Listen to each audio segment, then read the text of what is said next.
Why do you constantly feel sick and tired? Let's find out.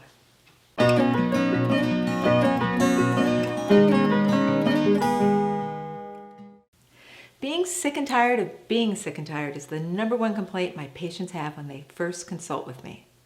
While every case is different, my typical new patient is a middle-aged woman, let's call her Dorothy. And she really looks sick and tired. She has bags under her eyes, her energy is sluggish, and she looks at least 10 years older than what she claims to be. Like most of my new patients, she comes to me carrying a huge satchel of drugs and supplements, everything she's been prescribed or decided she'd try on her own, over the counter, usually for the last few years. Sometimes she gets a bit of relief, but nothing really lasts. And she's seen 7 other specialists and no one has been able to help her. Every patient fills out a hormonally challenged intake form, and Dorothy's checked off a lot of symptoms. And she's made some comments. She has fatigue. She needs caffeine throughout the day. Insomnia. She can't fall asleep or stay asleep. She has no sex drive. It's ruining her relationship. She's irritable, unreasonably anxious. She's depressed and on medications that aren't working. She has brain fog. Yes, she says, I can't remember anything and it's affecting my job. She has changes in body fat. She's put on 20 pounds in the last few years.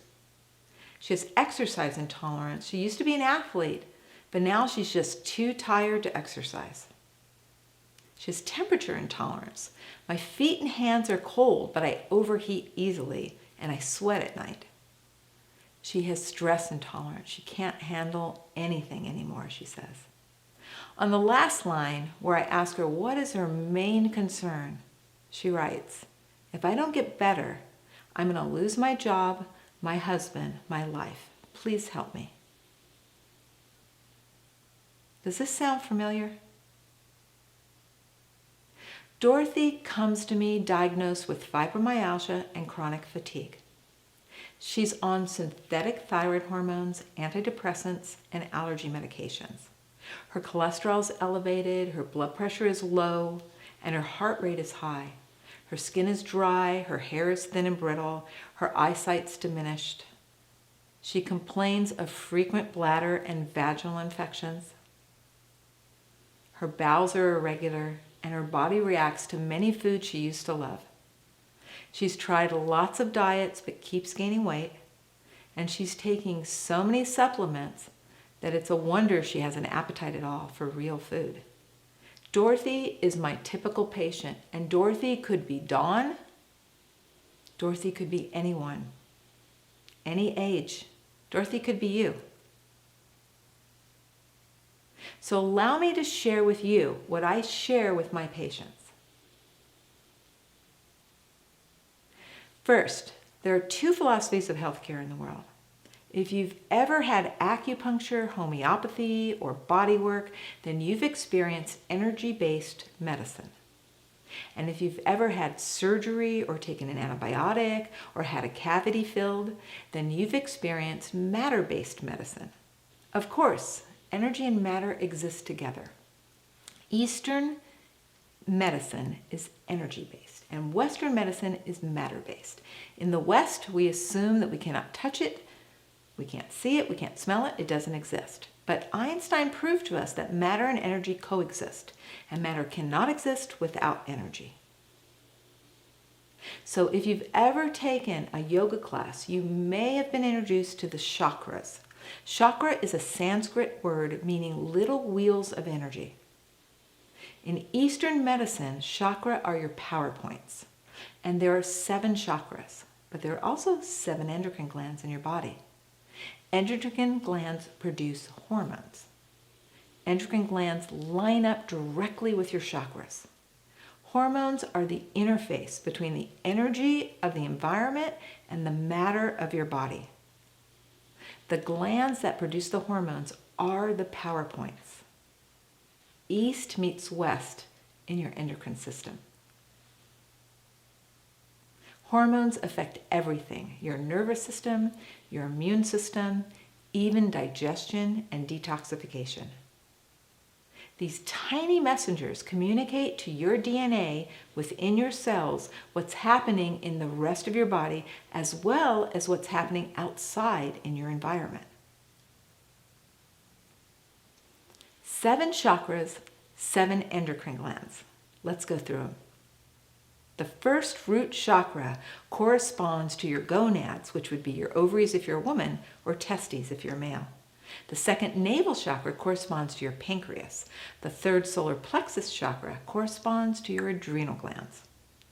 And the fourth heart chakra actually corresponds to your thymus, which controls your immune system.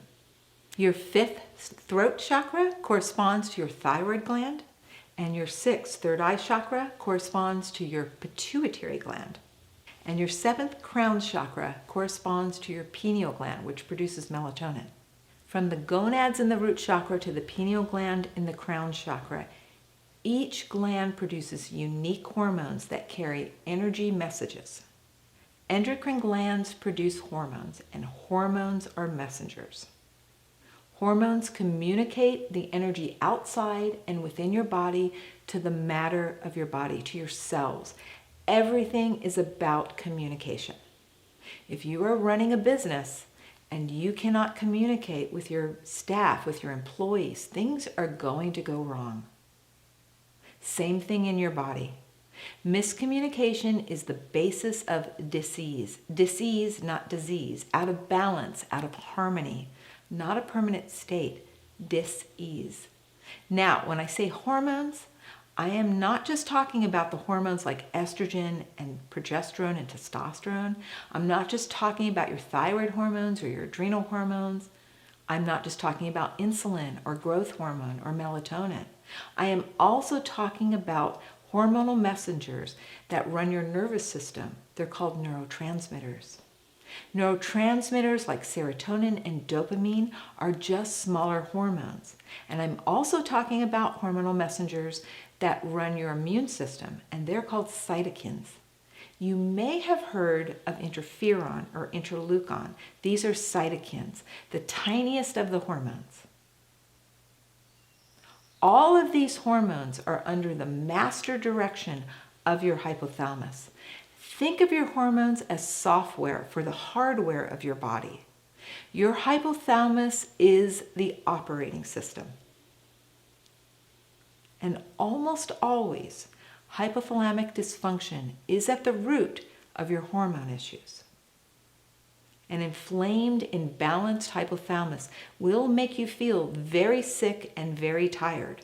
Unfortunately, you cannot take a simple blood test to uncover hypothalamus dysfunction. You need a healthcare practitioner who is also a medical detective. Your hypothalamus gets out of balance because of stress, lack of sleep, infections, toxins, and too much fat and too much sugar. Pretty much the standard American diet coupled with our modern way of life. Supporting your hypothalamus is the first step in healing. Now, if you have any questions, please join us in our Hormone Support Group by signing up for my free Hormone Reboot Training. I'll see you in the next video.